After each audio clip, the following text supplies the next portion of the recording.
Само 3 од 10 мајки се обидуваат своите деца да ги лечат со алтернативна медицина. Останатите веднаш се фаќаат за антибиотици по препорака на лекари. Даваме антибиотици, меѓутоа не на своја рак. Препорака од доктор. Да, ги земам по препорака од доктор. Антибиотиците ги дават и онака.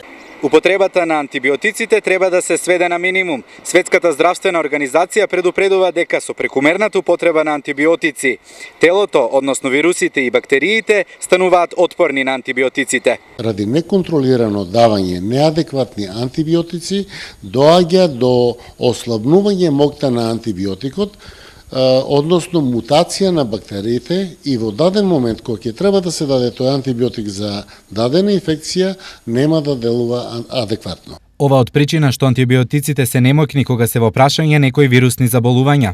На жалост, има една несакана појава кај одредена категорија пациенти кои немаат здравствено осигурување. Филтерот на недавање антибиотици од страна на апотеките не е до крај редуциран и некои од нив се уште си земат антибиотици на своја рака, што не е препорачливо. Сето ова е алармантно и треба да се стави ред во употребата на антибиотици. Брзо решениот проблем сега некогаш може да биде нерешлив за секогаш. Затоа внимателно со антибиотиците.